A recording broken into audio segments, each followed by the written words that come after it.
Je m'appelle Patrice Loubon, je suis le directeur artistique de l'association NECPOS, je m'occupe de la programmation d'exposition. Chaque année, nous avons une programmation qui se distingue, par deux gros groupes d'expositions, les rencontres Images et Villes et le printemps photographique, qui se tient, comme son nom ne l'indique pas, en hiver. Mais printemps, pour moi, ça veut dire aussi, ça veut parler de l'émergence. Donc ça veut parler de quelque chose qui n'est pas non plus forcément connu et attendu et qui tout d'un coup se dévoile, apparaît. Et là en l'occurrence donc cette année, grâce à Nancy Kelly-Loveleko, nous avons formé cette année donc la première programmation de cette ampleur en France de photographes sud-africains. Every year, Gallery NECPOS has an exhibition called Printemps. So this year it was South Africa. I had to put together all of these photographers, and I came up with a theme called Resist.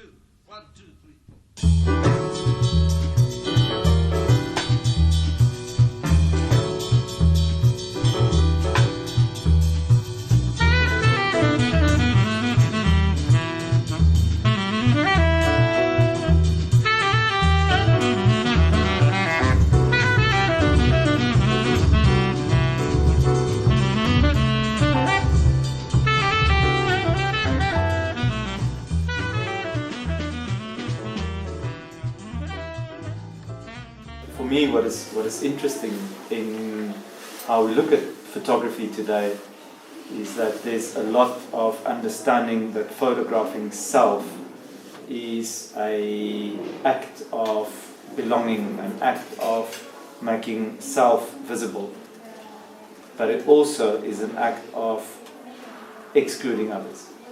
And I think that there needs to be always a very good balance within that. If one goes back to the time of colonialism, photography was used in many ways as a way to kind of describe race, and through race it was as a way to describe the inferiority of race.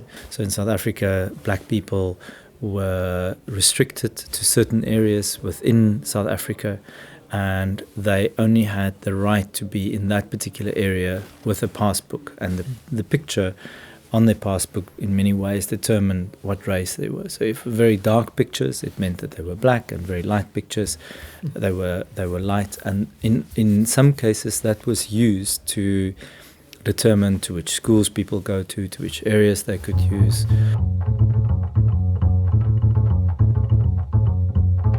There were photographers before, like Cedric Nunn, who is in this show, who worked to show the face of apartheid, because it had no face, but it was something that was implemented and that was forced onto people.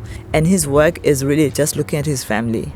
People who were mixed were very different culturally from one part of the country to another. So there was no similarity really. So I made a decision at some point to look at my family.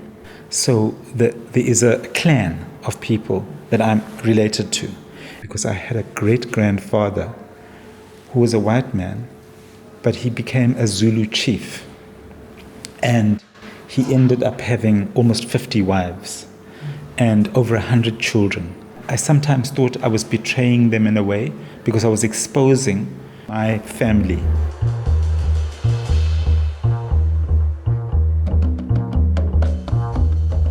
When I decided to become a photographer, nobody knew what I was becoming. They were confused, because they said, "Oh, so you're going to be taking all the wedding photographs?" And I said, "No, not that kind of photography."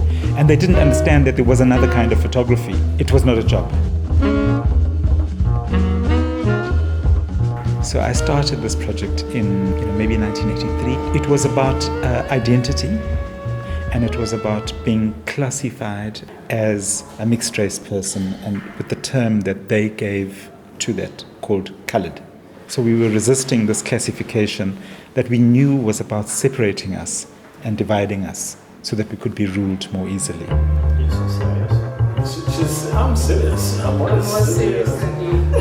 I've never seen you. Super serious. But where was this shot? I worked on this project for about for about 15 years or more on this Bridges project. And sometimes I will, like in Ngome, maybe I've been going there for over 5 years as well. Doing this work for like 15 years, what did it do for you as a person, perhaps coming from that place of apartheid and not seeing? I grew up in a Christian household, with Christian, with Catholic as well. But also photography gave me opportunity also to embrace my other side, cultural side, my Africanness, my way of talking to my ancestors, worshipping them and so forth. It wasn't for photography. Maybe that side of me would have been forgotten. Through photography, I understand myself better and understand my role as a father, as an uncle, as a friend as well, and above all, I understand who I am in the world as an African. What I wanted to say through these images, and I didn't say that, yes, of course, there were violence that was happening within my communities and other communities in South Africa as well.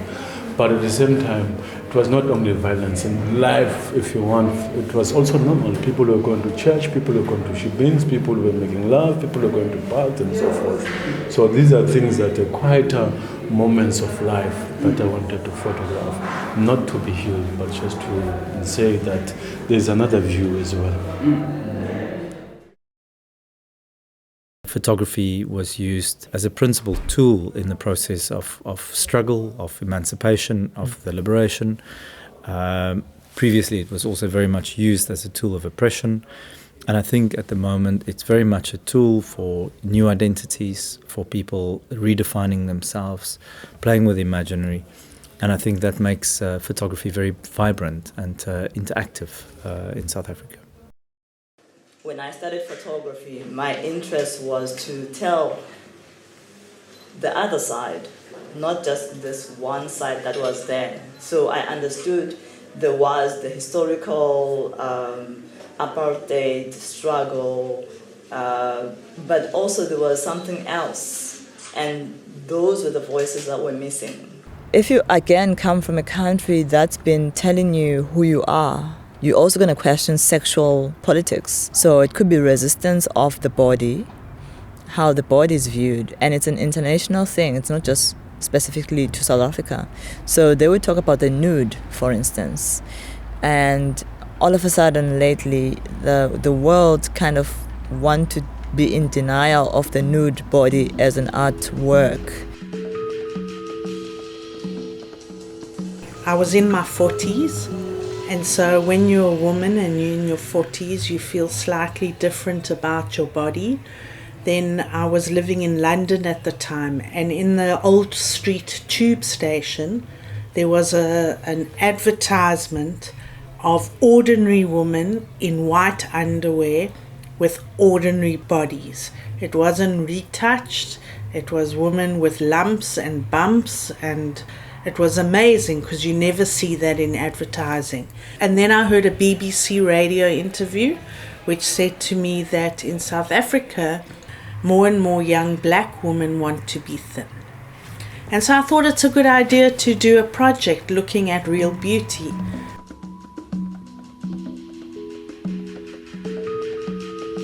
I love doing portraits because it's a collaboration. So you're working with the person. I sort of want to move the person into a position of not posing for the camera, but allowing who they are to come out. The issue of identity is to show multiplicity, is to show that these things are not that easy to define.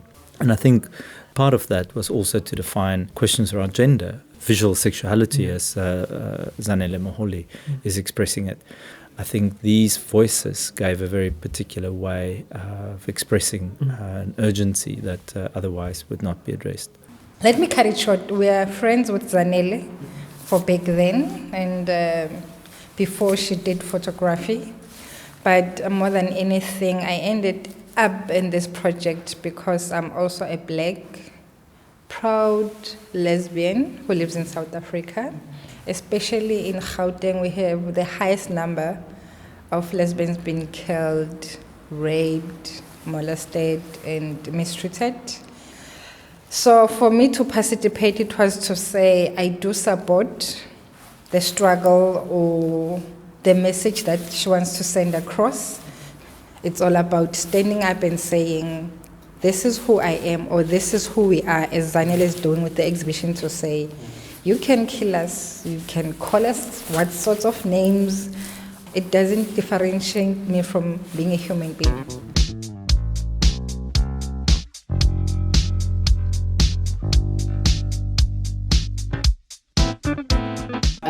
My series is called Gender Bender, and I guess it's exploring human beings in their duality, the male, the female, and I guess looking at the stereotypes sort of around men and having women be those stereotypes in a way, just to say women can also do that and it's okay, and who says we need to be one way or the other. Yeah. There's something very vulnerable about being naked. So once you get naked, the only way is to be strong and own that moment, your body. And for me, the women, by the way they are, there's a woman who's standing very strong like a man. That is a form of resisting. Exposing yourself and being naked in a way that's very revealing, That's also like a way of like, you're not gonna tell me not to be this way, so therefore I'm resisting, and this is how you're gonna get it. Yeah.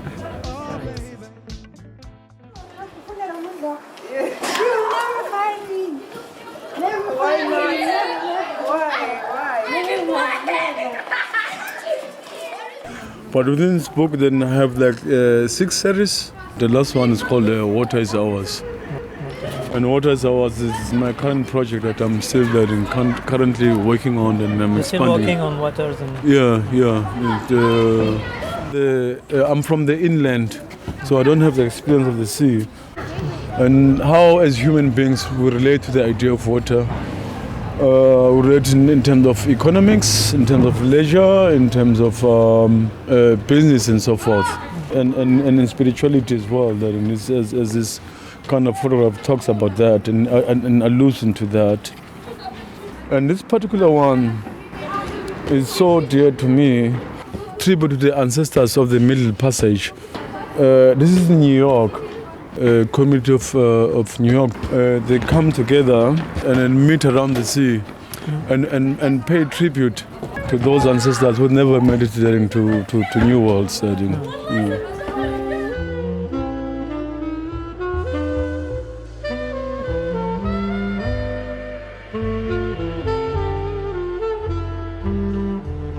In the mid-90s, I had a daughter.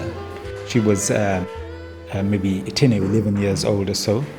The children are asking me, what are you? Asking her to racially define herself.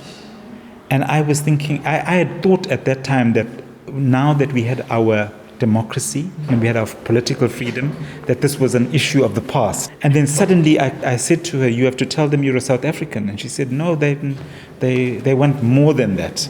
And she was having a problem because she wasn't brought up to think she was colored or whatever. Most of the work that you see there is all influenced by different things, different social issues, different contemporary issues that are happening in South Africa. Because I think humans really are resisting change, especially in my country where it's only just been 23 years of democracy. For instance, the reason why I chose this one is it's more about the resistance of change in terms of how things are being modernized now, even the religious, because South Africans are still rooted so much into their cultures. They are still rooted mostly in their traditions, but now you get people that are starting to put in Bibles, but still believing in ancestry and all that stuff. So for me to see these people that are still believing in that system, but they are in an urban area and still dressed up like that in the way that's still figured as 1960s or whatever. it still complements the theme. I'm really passionate about human studies and how humans behave within a certain space and time. The best thing about photography for me is that you are able to capture this.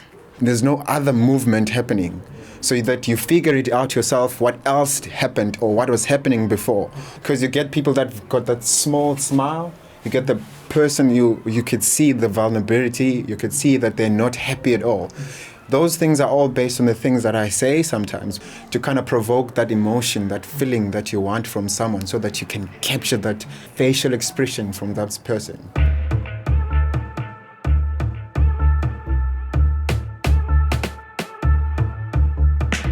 I like the idea of resisting and then resisting to be stereotyped and resisting to be pigeonholed in a box and challenging those codes.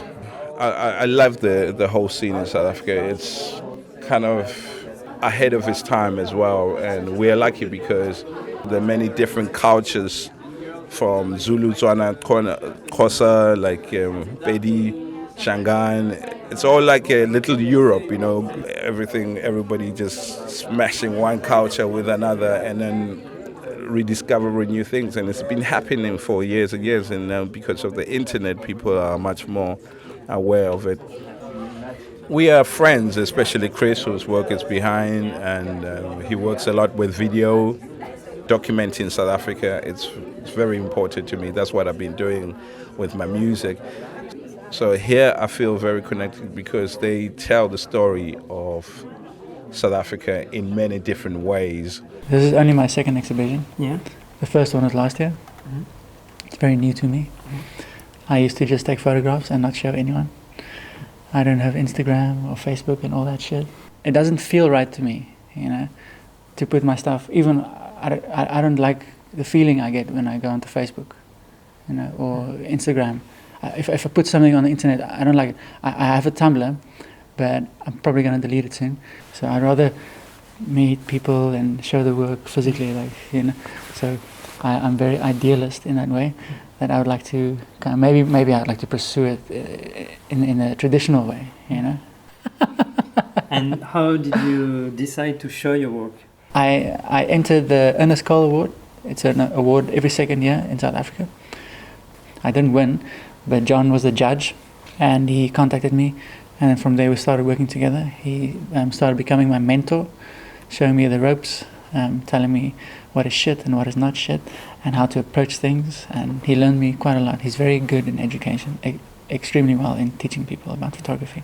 And then this lovely lady behind you, for this exhibition, she contacted me, I think also through John, and then we got this thing going.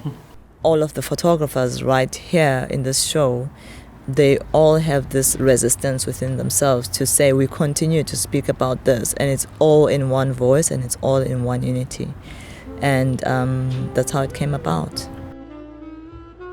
Les réunissants, on s'est aperçu qu'à la fois, évidemment, ils se connaissaient de nom, de réputation, mais ils n'échangeaient que très rarement entre eux.